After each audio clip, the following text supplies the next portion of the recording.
जय श्री राधे कृष्णा। जैसा कि हमने पहले भी बात करी थी कि हम चातुर्मास के विषय में बात करेंगे। ये मैं पहले भी बता चुकी हूँ कि देवशयनी एकादशी से चातुर्मास शुरू हो जाता है, परंतु जो लोग उस एकादशी से नहीं कर पाते वे द्वादशी या पूर्णमासी या अष्टमी और करक की संक्रांति से भी व्रत प्रारंभ कर सकते हैं। तो चातुर्मास का बहुत अधिक महत्व है, बहुत ज़्यादा नियम है, लेकिन इतने सारे नियम हम इस कलयुग में शायद फॉलो नहीं कर सकते।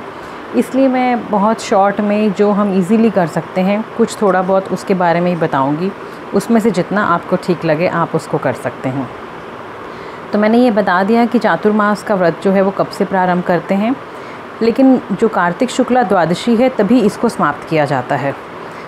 शुरू तो हमें चारों पांचों दिनों में से कभी भी कर सकते हैं। अगर एकादशी पे नहीं करा तो द्वादशी पे, द्वादशी पे नहीं करा तो पूर्णमासी पे, पूर्णमासी पे भी नहीं करा तो संक्रांति या अष्टमी पे, तो किसी भी दिन कर सकते हैं, परंतु समाप्त ये कार्तिक शुक्ला द्वादशी को ही होगा। व्रत के करने से समस्त पाप नष्ट हो जाते हैं। जो मनुष्य प्रतिवर्ष इस व्रत को करते हैं वे सूर्य जैसे दीप्तिमान विमान पर बैठकर स्वर्ग को जाते हैं। इस व्रत में गुरु तथा शुक्र सूर्य अस्त का कोई विचार अवश्य करें। यदि सूर्य धन राशि के अंश में भी आ गया हो तो यह तिथि पूर्ण समझी जाती है। जो स्त्री या पुरुष पवित्र होकर शुद्धता से इस व्रत को करते हैं वह सब पापों से छूट जाते हैं। अब इसका अलग अलग फल बताते हैं कि क्या करने से। जो मनुष्य प्रतिदिन मंदिर में झाड़ू देते हैं, जल से धोते हैं, गोबर से लीपते हैं, मंदिरों में रंग करते हैं, उनको 7 जन्म तक ब्राह्मण की योनि मिलती है। जो मनुष्य चातुर्मास में भगवान को दही, दूध, घी, शहद और मिश्री आदि से स्नान कराते हैं, अर्थात पंचामृत से, तथा ब्राह्मणों को भूमि, स्वर्ण आदि दान देते हैं, वे वैभवशाली होकर अंत में स्वर्ग में जाकर इंद्र सुख भोगते हैं। जो विष्णु भगवान की सोने की प्रतिमा बनाकर धूप, दीप, नैवेद्य और पुष्प आदि से भगवान का पूजन करते हैं वे इंद्रलोक में जाकर अक्षय सुख भोगते हैं। जो तुलसी से भगवान का पूजन करते हैं या स्वर्ण की तुलसी ब्राह्मणों को दान देते हैं वे सोने के विमान में बैठकर परम गति को प्राप्त होते हैं। जो मनुष्य भगवान का धूप, दीप और गूगल से पूजन करते हैं उनको अनेक प्रकार की संपत्ति मिलती है और वे जन्म जन्मांतर के लिए धनाने हो जाते हैं। जो मनुष्य चातुर्मास में पीपल के वृक्ष तथा भगवान विष्णु की परिक्रमा करते हैं और पूजा करते हैं उनको विष्णु लोक की प्राप्ति होती है। जो संध्या समय देवताओं तथा ब्राह्मणों को दीप दान देते हैं तथा विष्णु भगवान का हवन करते हैं वे सुंदर विमान में बैठकर अप्सराओं से सेवित होते हैं। जो भगवान का चरणामृत लेते हैं वे सब कष्टों से मुक्त हो जाते हैं। जो नित्य प्रति मंदिर में तीनों समय 108 बार गायत्री मंत्र का जाप करते हैं उनसे भी पाप सदैव दूर रहते हैं। जो गायत्री का ध्यान और जप करते हैं उनसे व्यास भगवान प्रसन्न होते हैं। इसके उद्यापनों में शास्त्र की पुस्तक दान दी जाती है। जो पुराण व धर्मशास्त्र को पढ़ते या सुनते हैं एवं वस्त्र तथा स्वर्ण सहित ब्राह्मणों को दान देते हैं वे दानी, धनी, ज्ञानी और कीर्तिवान होते हैं।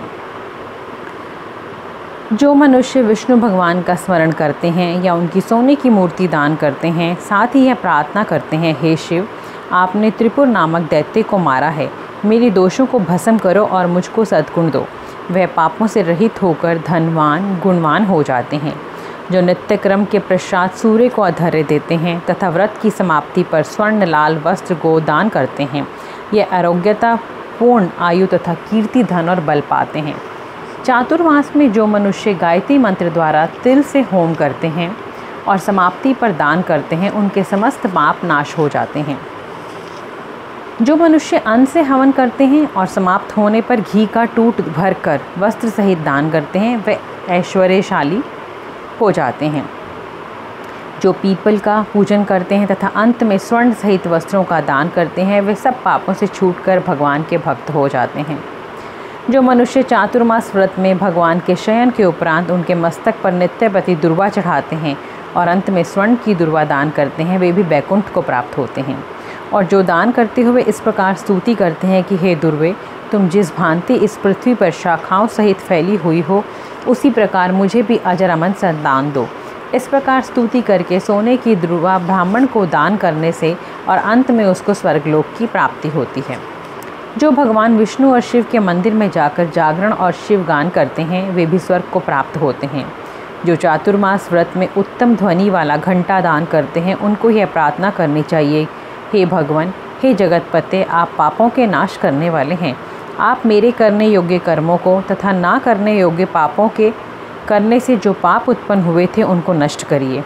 व्रत की समाप्ति पर जो गायों का या एक भी कपिला गौ का दान करते हैं, वस्त्र दान करते हैं या जो नृत्यपति ब्राह्मणों को नमस्कार करते हैं, वे धनाढ़ होते हैं।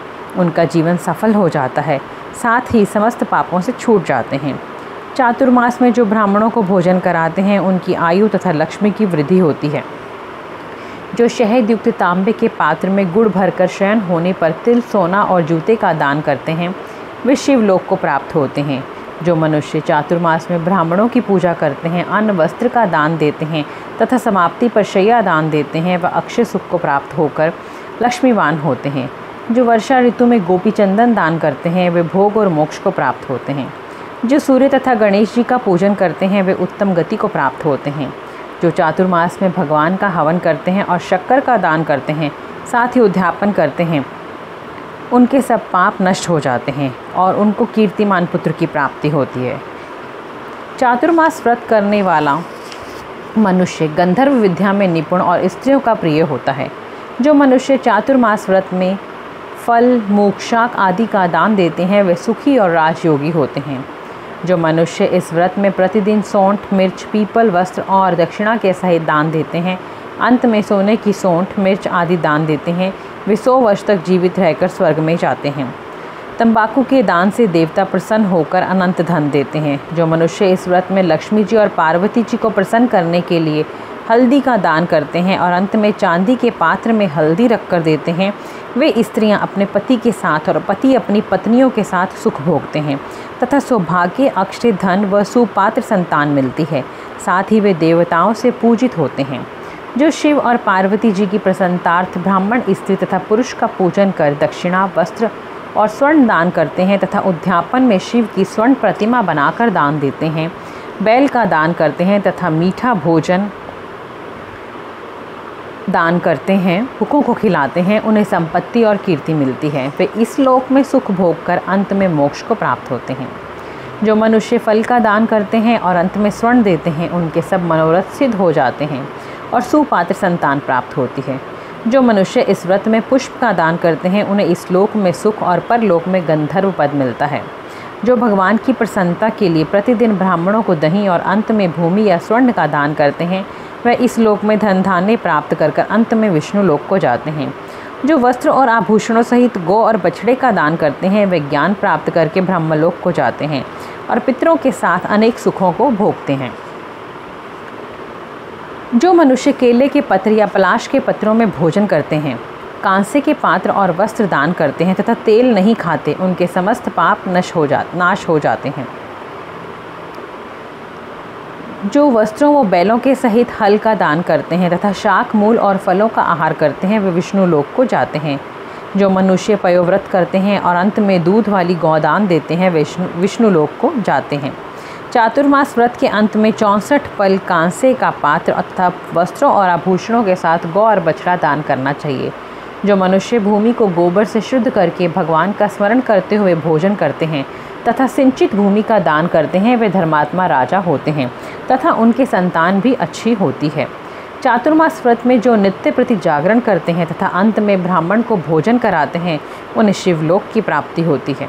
जो एक समय भोजन करते हैं और अंत में निराहार रहते हैं और भूखे को भोजन कराते हैं, भक्तिपूर्वक भगवान का पूजन करते हैं, भगवान के शयन करने पर भूमि पर सोते हैं, जो मैथुन नहीं करते, वे यशस्वी लक्ष्मीवान होकर स्वर्ग में जाते हैं।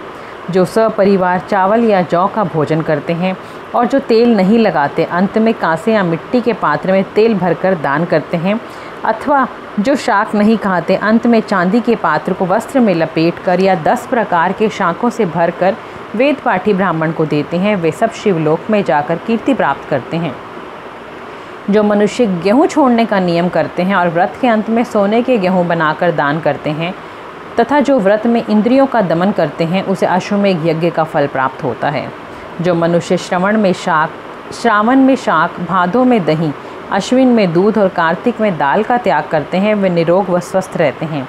जो मीठा, खट्टा, कड़वा पदार्थ त्याग देते हैं वे समस्त दुर्गुणों से छूट जाते हैं। जो भगवान का स्मरण करते हैं तथा जो पुष्प आदि का त्याग कर देते हैं वे स्वर्ग को जाते हैं। जो चांद्रायण आदि व्रत करते हैं, जो एकमात्र दूध का ही भोजन करते हैं वे ब्रह्मलोक को प्राप्त होते हैं और उनका वंश प्रलय तक रहता है। जिस दिन भगवान उठते हैं उस दिन ब्राह्मणों को वस्त्रों का दान तथा भोजन कराना चाहिए। यह सब दान सुपात्र को देना चाहिए। कुपात्र को देने से सर्वदा देने और लेने वाला नरकगामी होता है।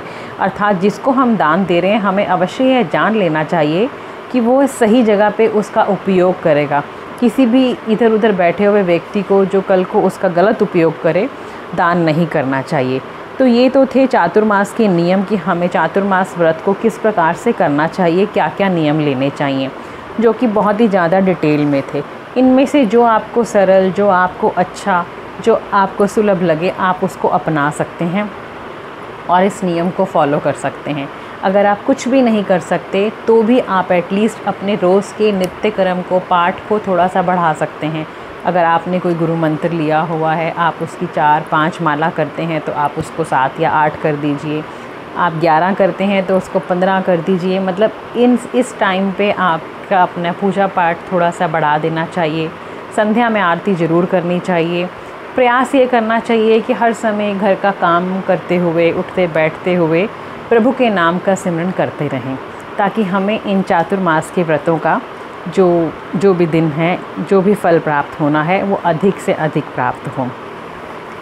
आशा करती हूँ आपको ये वीडियो अच्छी लगी होगी। तो आप जो भी नियम फॉलो करना चाहते हैं कर सकते हैं। बस आपने अगर अभी नहीं शुरू करा तो आप पूर्णमासी से भी कर सकते हैं, संक्रांति से भी कर सकते हैं। जब भी आपको ठीक लगे आप तब से ये नियम लेना शुरू कर सकते हैं। इसके 4 महीनों में जो एकादशियाँ आएंगी, अगर आप व्रत नहीं करते हैं तो उनकी कथा ज़रूर सुनिए। प्रयास करिए कि उस दिन आप अन्न ना ग्रहण करें। चावल तो एकादशी वाले दिन बिल्कुल भी नहीं खाए जाते। तो इन सब चीज़ों का पालन कर लीजिए। और ऐसा कहा जाता है कि जो हमारी सबसे प्रिय चीज़ होती है या हम कोई भी एक चीज़ का इस चातुर्मास में त्याग कर देते हैं और अंत में जब व्रत खुलता है तो उसी का दान करके अपना व्रत खोलते हैं। तो अगर आप ऐसा कुछ कर सकते हैं तो ये साधारण सा उपाय ऐसा भी कर सकते हैं। बीच में बताया गया था कि कौन से महीने में कौन सी चीज़ नहीं खानी चाहिए। वो इसलिए है कि सब हमारे शास्त्रों में लिखा हुआ है। उससे हमारा स्वास्थ्य, हमारी सेहत बिल्कुल ठीक रहती है और किसी प्रकार का रोग हमें आता नहीं है। तो हमें उन चारों चीज़ों का भी पालन करना चाहिए कि कब दही नहीं खाना, कब शाक नहीं खाना और कौन से महीने में हमें दालें नहीं खानी। अगर हम उन चीज़ों का पालन करेंगे तो हम अवश्य ही स्वस्थ रहेंगे। तो ये सब चीज़ें हमारे उन सब ग्रंथों में लिखा हुआ है कि श्रावण में शाक, भादों में दही नहीं खाना चाहिए, श्रावण के बाद जो भादो आता है, अश्विन में दूध नहीं पीना चाहिए और कार्तिक में दाल का त्याग करना चाहिए। इससे हम निरोग रहते हैं और स्वस्थ रहते हैं। तो आपको जो ठीक लगे आप उस नियम की पालना कीजिए और अपने चातुर्मास को अच्छे से प्रभु भक्ति में लगाकर पूर्ण कीजिए। जय श्री राधे कृष्णा। बोलो मेरे बांके बिहारी लाल की जय। जय जय श्री राधे, जय जय श्री राधे, जय जय श्री राधे श्याम।